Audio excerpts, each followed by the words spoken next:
E aí pessoal, tudo bem? Como que vocês estão? Eu quero trazer aqui para vocês uma dica de leitura. Aliás, eu tenho dado muita sorte nas minhas últimas escolhas de livro, e aí eu vou até, acho que vir com mais resenhas.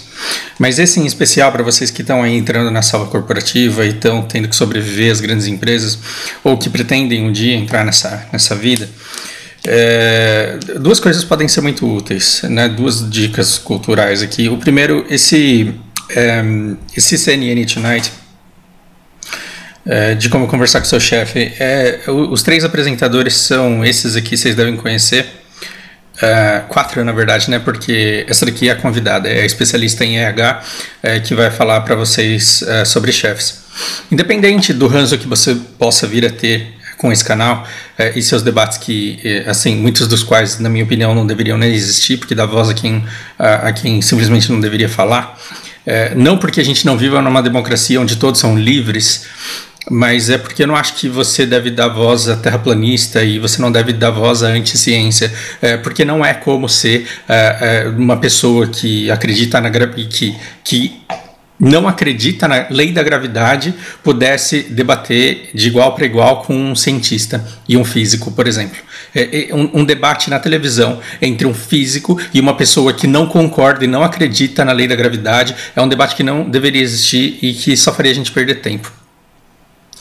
Independente do ranço que você possa ter desse canal por promover muitos debates desse nível, isole esse ranço e perceba que determinados programas eles são muito edificantes. E esse programa em especial, o desafio de lidar com chefes, é uma coisa que vocês devem assistir se vocês têm problemas em lidar com os superiores de vocês. Existem diferentes tipos de chefes, cada um requer um tipo de comportamento. E eu acho que esse programa aqui ele foi muito legal. Falando em falsos dilemas e também sobre uma coisa que vocês vão precisar muito, essa leitura é interessantíssima porque ela te dá ferramentas não só para conseguir persuadir melhor, e a palavra persuasão ela é tida com muita ressalva, com muito receio na nossa cultura. Parece que você persuadir o outro, parece que você convencer o outro é uma característica ruim, e na verdade ela não é, a menos que seu propósito seja ruim. Se eu for persuadir uma pessoa a fazer o mal, aí eu sou uma pessoa ruim, ainda mais se eu estiver ciente desse mal. Mas persuadir uma pessoa a fazer o bem dela é uma ótima habilidade que você pode querer ter para si. Esse livro tem no seu índice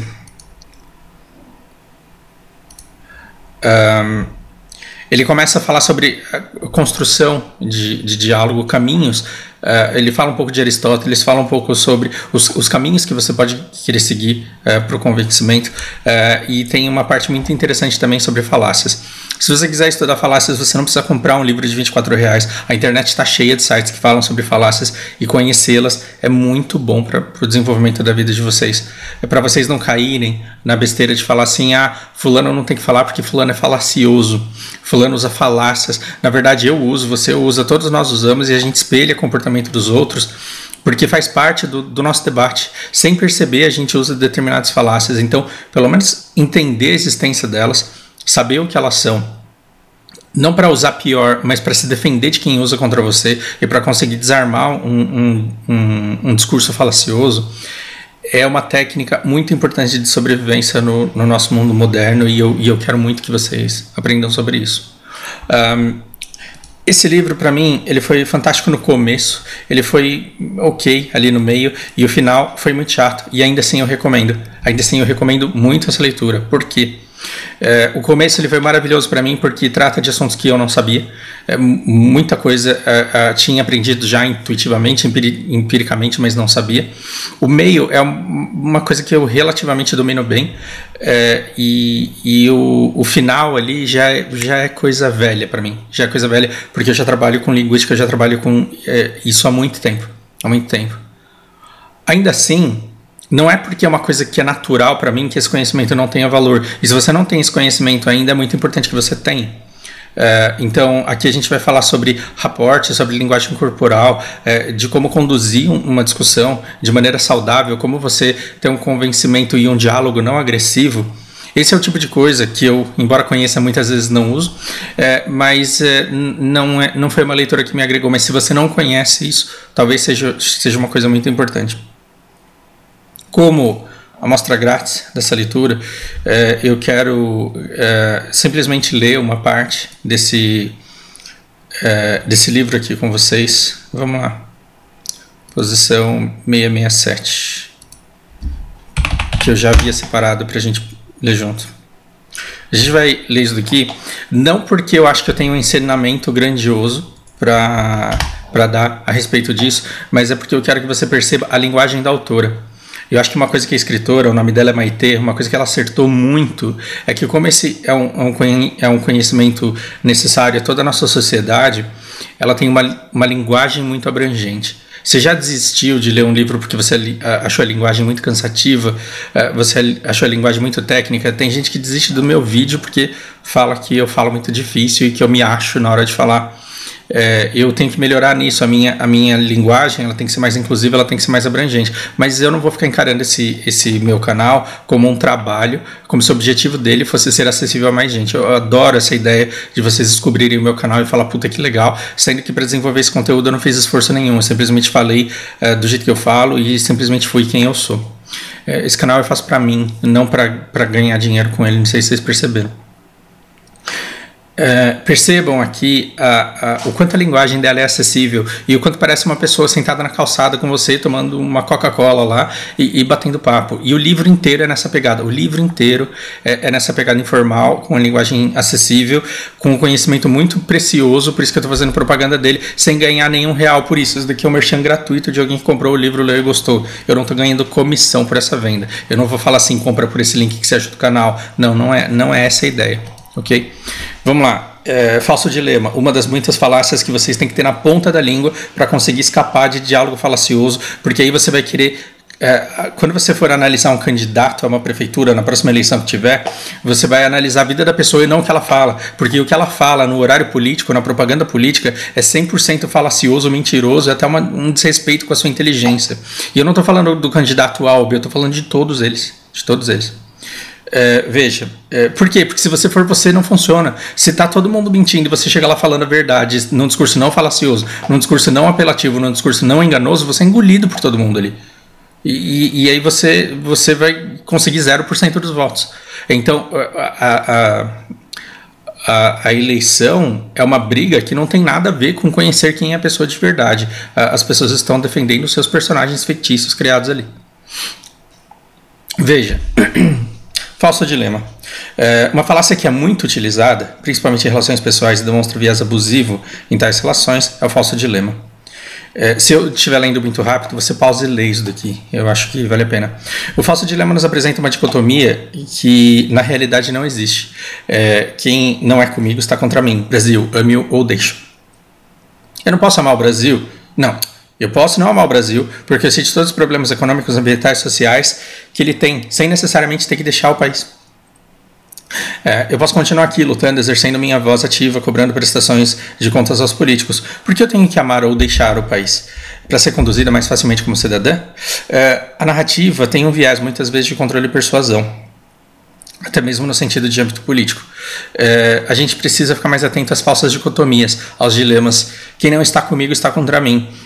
E não estão falando do Bolsonaro que não, a gente está falando de praticamente todos, a grande maioria dos políticos que sabe que essa coisa de nós contra eles funciona, sempre funcionou e sempre vai funcionar. Então criar um espantalho, criar um inimigo e chamar todo mundo para se juntar e lutar contra o inimigo é uma estratégia de todos os candidatos políticos, não é uma estratégia entende? Para lutar contra o fascismo a gente se torna fascista. É triste, mas é verdade. Então, quanto mais rápido você entender falácia, fascismo, quanto mais rápido você entender tudo isso, mais você vai ver que a grande parte do tempo a gente está imerso em brigas que não deveriam existir, em discussões que não deveriam existir, simplesmente. Tudo bem? Você tem que escolher ou eu ou o seu trabalho, ou eu ou seus amigos e a sua saída de fim de semana.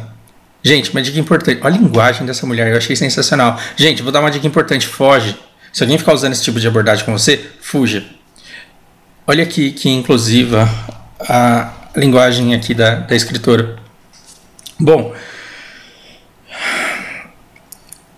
Se conceitualmente, isso não acontece, mas conceitualmente, se a minha mulher chega pra mim e fala, ou eu ou o BDO, ou eu ou seus amigos, ou eu, o que eu tenho que fazer? Eu te amo muito, eu havia decidido passar a minha vida do teu lado, mas então vai.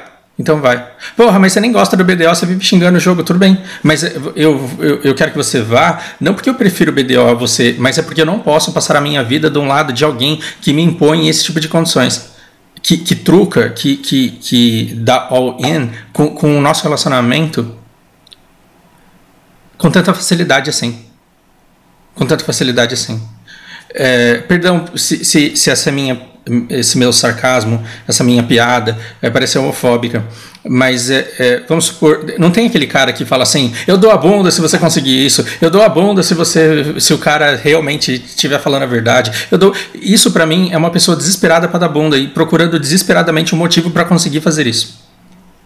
Entende? Então quando uma pessoa fala assim, ou você, ou isso, ou o nosso relacionamento, ou você para de falar com a sua mãe, ou então nosso relacionamento está acabado, ou você para de sair com tal pessoa, ou então está tudo acabado, essa pessoa está procurando desesperadamente um motivo para se livrar de você. Num nível inconsciente, mas esse relacionamento ele vale muito pouco, porque ele constantemente é colocado à prova e é usado no sentido de chantageá-la. E aí aqui eu poderia encerrar o vídeo porque basicamente é isso, mas não seria eu se eu não fizesse um vídeo muito longo, com muita filosofia e muita divagação. Então eu vou compartilhar com vocês um ensinamento que eu tive no Japão, na época em que eu trabalhava com Kawashima. A gente tinha uma linha, e como que eu vou explicar isso para vocês de forma rápida? Não vou conseguir explicar isso de forma rápida, se preparem. A gente tinha uma linha com um monte de mulher e elas faziam inspeção de peças em 3 níveis. Então as pessoas faziam inspeção 1, passava para 2, passava para 3. Era uma desgraça, cada uma olhava um defeito. Você tinha que enxergar bem, você tinha que ser cuidadosa, tinha que pegar com a luva, tinha que pegar com uma pinça mínima, porque qualquer coisa que você fizesse ali, você estragaria a peça e aí o toner da impressora sairia com defeito. Veja, já era um trabalho desgraçado ali. E eles contrataram uma pessoa que não tinha habilidade manual, ela não conseguia ficar pegando coisa mínima com pinça, e ela também não enxergava muito bem, e ela não conseguia enxergar os defeitos e acabava passando muito para as meninas da inspeção seguinte ali, do próximo nível. O que acontecia? É uma pessoa que era difícil de sustentar, só que a gente está num país, numa cultura que simplesmente não pega uma pessoa e manda embora. E olha que engraçado, fora dessa linha tinha um processo de trocar essas peças que saíam da máquina de bandeja, e as pessoas elas tinham que ficar simplesmente pegando essas peças e passando para lá, e era um trabalho desgraçado que ninguém gostava de fazer, era um trabalho que doía, você ficava com dor no ombro, dor na nuca, e ficar fazendo aquele negócio ali, pegando as peças de 3 em 3 era uma desgraça. Ninguém gostava de fazer aquilo. A gente contratava a pessoa para fazer aquilo, as pessoas iam embora da empresa. Qual foi E por outro lado, tinha um outro trabalho lá, que era só colocar uma fitinha na peça. Assim, imagina o trabalho mais fácil, mais simples de todos numa linha. Inevitavelmente numa linha de montagem, numa linha de produção, sempre vai ter um trabalho mais desgraçado e sempre vai ter um trabalho mais facinho. E esse trabalho facinho era fácil porque você não precisava nem olhar para a peça, era só pegar 2 fitinhas e colocar nela e seguir. Você podia fazer isso de olho fechado. Então, o que a gente fez? Como não é justo deixar uma pessoa só nesse lugar, e como não é justo deixar uma outra pessoa só na vida boa ali, a gente pensou num sistema de rotação, em que todas elas, 2 horas por dia, ou faziam um trabalho desgraçado, ou ficavam no marasmo. E olha que legal. E era legal essa alternância, porque aí, durante 4 horas, elas faziam esse trabalho de inspeção com os olhos, e depois elas descansavam a vista, ou mexendo o ombro, de forma que elas sairiam com dor, porque o trabalho era desgraçado, ou então, o melhor dos mundos, em que elas não precisariam forçar a vista, e não precisariam ser delicadas, elas simplesmente pegariam a fita, colocariam lá e mandariam para frente. Sabe esse trabalho aqui que ninguém gosta de fazer? Essa menina que entrou, ela não enxergava bem, não era delicada, estragava muita peça, deixava passar muita peça ruim. E olha só, a gente colocou ela para fazer esse trabalho que ninguém gostava. E adivinha, essa mulher adorou o trabalho. E não só ela adorou o trabalho, como ela fazia bem, ela fazia rápido, ela não estragava nada, e ela fazia com uma velocidade sobrenatural, era o dobro da velocidade das outras meninas ali. E eu tava quase soltando fogos de artifício, né? Porque, cara, Olha que maravilha. Você pega uma posição que ninguém gosta, entra uma pessoa que só serve para fazer aquilo. E ela faz muito bem e faz feliz ainda. Falei, cara, maravilha. No terceiro dia dessa descoberta em que ela estava trabalhando, e eu chegava todo preocupado no final do dia, eu falava assim, você tá bem? Como que tá o teu ombro? Como que tá a tua articulação? O que acontecia? Não, tô ótimo, eu quero ficar aqui pro resto da vida. Só que surgiu na direção da empresa a preocupação de que se ela ficasse fazendo aquilo ali 12 horas por dia, que é a jornada de trabalho japonesa, e é por isso que eu voltei, porque o povo que gosta de trabalhar, se ela ficasse 12, 11 horas por dia fazendo aquele negócio lá, inevitavelmente ela teria uma lesão por esforço repetitivo. Então não dava. Já que ela estava no trabalho mais desgraçado, o que consideraram justo? Ela sair dali durante algumas horas por dia e fazer aquele trabalho mais fácil, aquele que todo mundo queria fazer, que era só ficar colocando fitinha. A gente pegou e dissemos, olha, a cada 3 horas você vai passar 1 hora lá. E aí resolve o nosso problema. E adivinha, cara, olha como esse mundo é engraçado. E olha como toda tampa tem a sua panela. Isso em relacionamentos, em cargos, em jogos e tudo mais. A gente colocou lá e a mulher tinha sono, ela dormia, ela babava nas peças. E ela falava, aqui eu não fico, aqui não dá, aqui eu não consigo. Aqui não dá. E era muito engraçado, né? Porque... que pessoa única, que pessoa peculiar. E aí eu fui comunicar isso. E aí disseram, não, segurança em primeiro lugar, né? Japonês, Anzen Daichi. Segurança em primeiro lugar. A cada 3 horas vai ficar 1 hora ali, gostando ou não gostando tem que fazer. A mulher trucou, por não conhecer bem a cultura japonesa, né, por ser uma brasileira que na época não conhecia muito bem a cultura japonesa, ela deu essa trucada. Ela colocou esse falso dilema aqui, ou comigo ou contra mim, ou os seus amigos, ou a cervejinha do fim de semana, ou eu. O que ela fez? Linka muito com os nossos vídeos de relacionamento abusivo, né?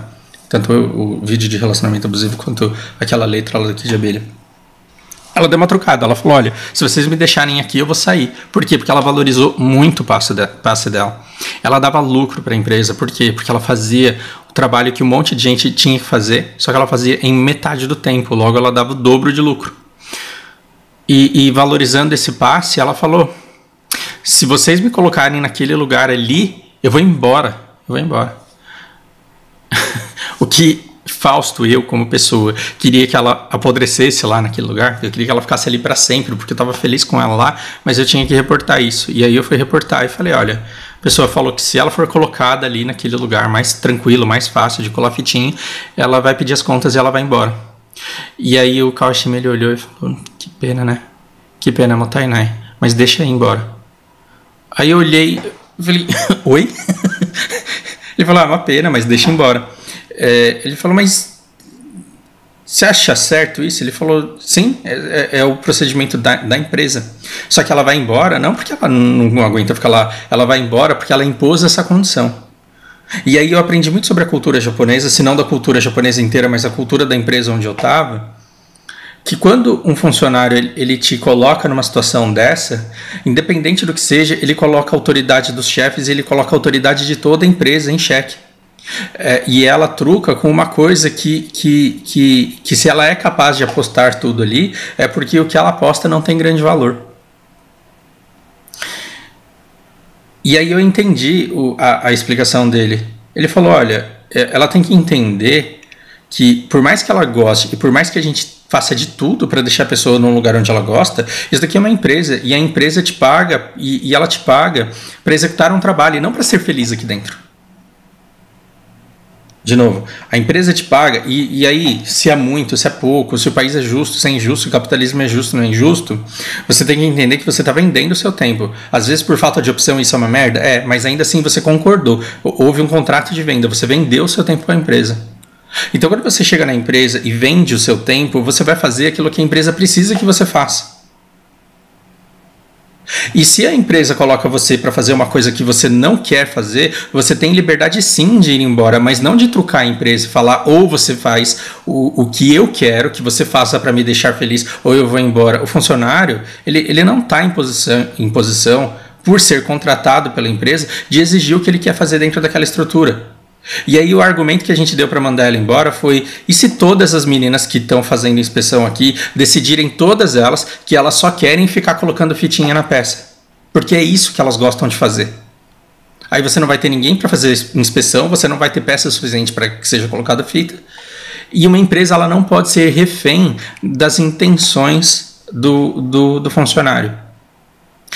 Então, quando a pessoa dá uma declaração pública, é que em inglês você tem essa palavra statement, né?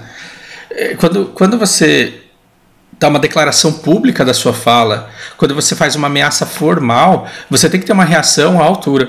Então, quando essa pessoa ela chegou e disse: ou você me deixa só onde eu quero, ou então eu vou embora, você tem que se posicionar de maneira firme, para que você não perca toda a sua autoridade e para que você deixe claro que naquela empresa onde você tem, você não permite esse tipo de comportamento. Então vai embora. Ah, mas não quero mais. Não, mas agora você vai, porque você me deu uma condição e essa condição não foi cumprida. E aí, assim, chegou num ponto em que eu fiquei meio chateado. Eu falei: cara, ela se arrependeu. Ela falou que ela já entendeu e que ela vai ficar 1 hora a cada 4 horas, 1 hora vai ser nesse spot. Ela já entendeu e ela aceita isso. Ela falou: não, mas você não está sendo mandado embora, você está sendo mandado embora não pelo ato desrespeitoso e não pela consequência da sua imposição. Você está sendo mandado embora pela imposição em primeiro lugar. Não sei se vocês entendem. Então, quando a gente entra num relacionamento abusivo, quando a gente entra na parte de relacionamento abusivo, quando uma pessoa ela chega para mim e diz assim: ou seus amigos e a sua saída do fim de semana, ou você vai ver os seus amigos aí, ou você vai ficar comigo. Quando essa pessoa ela te impõe essa condição, a menos que você seja uma pessoa extremamente passiva, que possa ficar bem pro resto da sua vida se submetendo a esse tipo de imposição, que pode ser a primeira de muitas, a menos que você seja essa pessoa que ama tanto e que quer tanto ao ponto de não se importar em ser subserviente, submissa e manipulado pro resto da vida, a menos que você seja essa pessoa, fuja. Fuja, porque você está diante de uma pessoa abusiva, você muito provavelmente está num relacionamento abusivo e você está lidando aí com falsos dilemas. E digo mais: se você está numa empresa em que a empresa chega para você e aponta o seu dedo e fala: ou você trabalha no sábado, ou você está fora, ou você faz hora extra, ou você está fora, ou você me agrada desse jeito aqui, ou você está fora, comece, se você não puder sair imediatamente, comece a preparar o seu caminho de saída. Quando a gente está numa empresa muito ruim, a gente acha que nenhuma outra empresa pode ser boa. Quando a gente está num relacionamento ruim, a gente acha que nenhum outro relacionamento... Quando a gente está num relacionamento abusivo, a gente acha que nenhum outro relacionamento pode ser não abusivo. Só que você já está perdendo tempo. Você já deveria começar a procurar outro relacionamento, outro emprego, outro ambiente onde falsos dilemas não fossem impostos a você e onde as coisas, a chantagem emocional, ela não fosse gritante dessa forma. Logo, quando uma pessoa diz ou BDO ou eu, ela vai me perder não porque eu gosto demais de BDO e não porque eu gosto mais do BDO do que dela. Ela vai me perder porque ela não entende que um relacionamento é uma coisa muito valorosa, construída ao longo de muito tempo e que ele é uma coisa a ser conversada e não arriscada. Se a pessoa ela arrisca o seu relacionamento, é porque esse relacionamento não tem valor para ela e para você dedicar a sua vida a uma pessoa, no mínimo esse relacionamento deveria ter valor. Bom, leiam esse livro e se vocês tiverem outras falácias, outros pontos deles para colocar em discussão, é uma leitura super levinha, cheia de figura, com umas letrona grandona. Não, a letrona grandona é por causa do meu zoom, porque eu sou cego, porque eu sou velho. Mas ainda assim eu quero que vocês entendam que é uma leitura tranquila.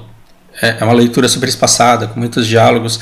E se você está querendo aí uma porta de entrada para a leitura que hoje é primordial, interpretação de texto, hoje é muito importante.